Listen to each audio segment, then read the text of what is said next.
Bagaimana kabar kalian hari ini? Semuanya sehat ya? Semoga kalian beserta keluarga selalu diberikan kesehatan oleh Allah Subhanahu wa taala. Puji syukur atas kehadiran Allah Subhanahu wa taala karena pada kesempatan kali ini Bu Laila bisa menyampaikan suatu kisah teladan Islami tentang Ibu Siti Masyidah. Salawat serta salam semoga tetap tercurahkan kepada Nabi kita, Nabi Muhammad SAW. Namun sebelum Bu Laila mau bercerita, Bu Laila mau tanya dulu, bagaimana puasanya semuanya? Lancar? Alhamdulillah. Siapa yang puasanya sudah penuh sampai hari ini, nggak bolong sama sekali? Wih, pinter. Bu Laila kasih jempol 2. Terima kasih kepada mama dan ayah yang sudah mendampingi bintang-bintang kehidupan saat berpuasa di rumah. Bismillahirrahmanirrahim. Bagaimana? Sudah siap untuk mendengarkan kisah teladan Islami hari ini bersama Ustazah Laila? Kalau sudah siap, acungkan dong jempolnya. Oke, baiklah, Ustazah Laila mulai ya. Ini kisah yang terjadi pada masa Nabi Musa alaihissalam dan juga pada masa Raja Fir'aun. Sudah tahu kan kisah Nabi Musa dan Raja Fir'aun? Tapi pada masa ini juga ada kisah yang luar biasa juga dari seorang perempuan yang luar biasa. Ada yang tahu namanya siapa? Beliau bernama Ibu Siti Masyidah. Pasti kalian sudah pernah mendengar nama ini, bukan? Kalau sudah pernah mendengar, kita ulang-ulang lagi ya. Pasti ada yang lupa, apa ada yang belum tahu kisah lengkapnya.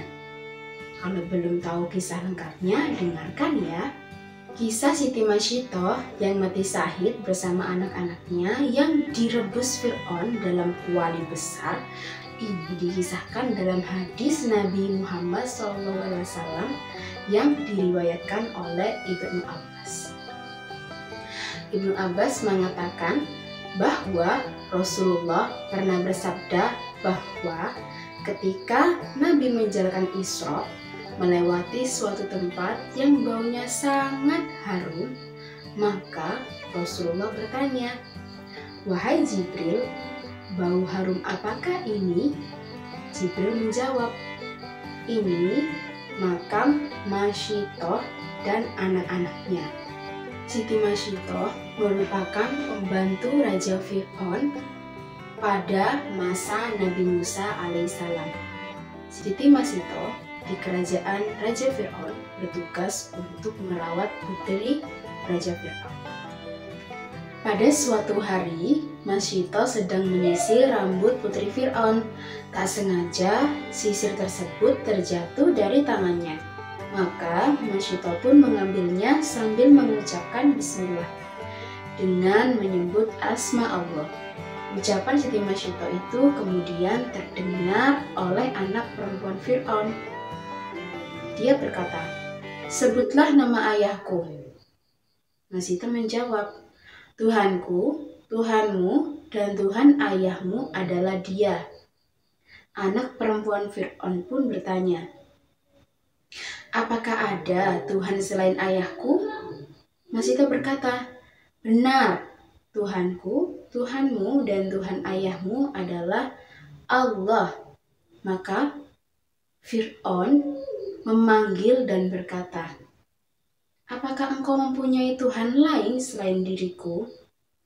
Karena putri Fir'aun sudah melaporkan Siti Masyidah kepada ayahnya. Masyidah berkata, "Ya benar, Tuhanku dan Tuhanmu adalah Allah." Fir'aun kemudian memerintahkan kepada para pembantu setianya agar menyiapkan sebuah belanga atau kuali besar. Lalu belanga itu dipanaskan dengan api yang besar. Kemudian dia memerintahkan Masyidah agar menceburkan diri ke dalam belanga itu. Masyidah berkata, "Saya mempunyai sebuah permintaan kepadamu." Fir'aun berkata, sebutlah permintaanmu. Masyito berkata, kamu kumpulkan tulang-tulangku dan tulang-tulang anakku di suatu tempat. Fir'aun menjawab, baiklah, saya turuti permintaan. Mengingat kamu mempunyai hak pada kami, karena Siti Masyito telah bekerja di kerajaan tersebut. Fir'aun memerintahkan agar Masyito sekeluarga dilemparkan ke dalamnya. Mereka dilemparkan seorang demi seorang hingga sampailah giliran anak Masyito yang masih menyusu padanya. Melihat anaknya yang masih bayi, sempat membuat hati Masyito ragu karena tidak tega melihat anaknya ikut direbus dalam kuali besar. Anehnya, anak Masyito ini dapat berbicara padahal masih bayi. Kuasa Allah Subhanahu wa Ta'ala.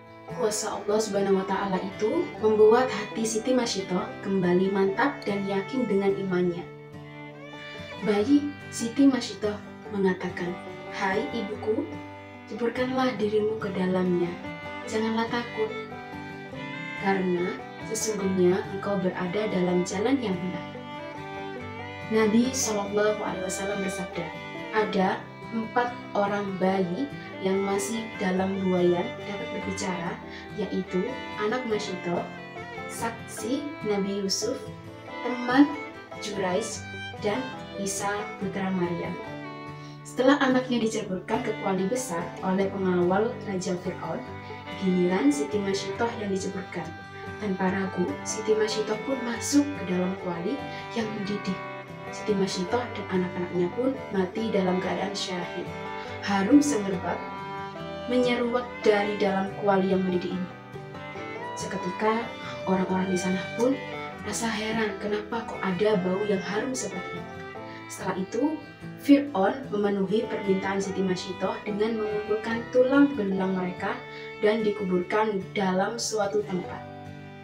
Wah, hebat ya Ibu Siti Masyito, berani menegakkan agama Allah dan beliau tetap mengakui Tuhan hanya satu, Allah Subhanahu wa Ta'ala. Siti Masyito memiliki keikhlasan yang luar biasa dalam beribadah kepada Allah. Walaupun keluarga dan anak-anaknya juga harus merasakan kekejaman Raja Fir'aun.